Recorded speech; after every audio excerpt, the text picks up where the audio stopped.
नमस्कार, मी किसन विलासराव बाकेर, मुक्काम पोस्ट विभाग तालुका जिल्हा सांगली.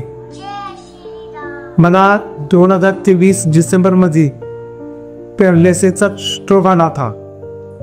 ते ज्यावेळी इथं अभि जाधव त्यावेळी मला अजिबात चालता येत होतं, कारण त्या आजारानंतर माझ्यावरून व्यवस्थित ट्रीटमेंट झाली आणि मला जी पाहिजे तसे मला ते हात माझा हात शिकायला नसायला काही त्यांचा इथले उपचार माझा पूर्णपणे मोकळा झालेला आहे आणि मला अजिबात चालते तर मी आता सप्ताही पाळी चालू शकतो.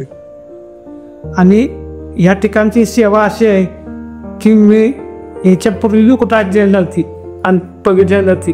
इथं स्वतः त्या पेशंटला उचलून उभा करतात.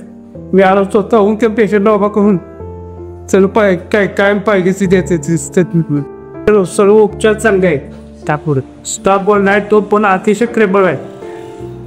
सेविक काय त्यांनी सांगितलं तर केली आपली ओज म्हणून ते आलीच आपल्या पेशंटची काळजी व्यवस्थित करा दे बाबा आपल्याला काय येतात. उपचार हा 10 दिवसात असतो, पण मी सांगते तशी दीड कार्तिकाचा चालत शिकवू. आता पॅरालिसिस झालेल्या पेशंटनी इतर न जाता जनसेवा हॉस्पिटलमध्ये येऊन उपचार घ्यावेत. इथं गरजू लोक आपली जेवढी काळजी घेणार तेवढी इथं मॅडम आणि सर काळजी घेतात.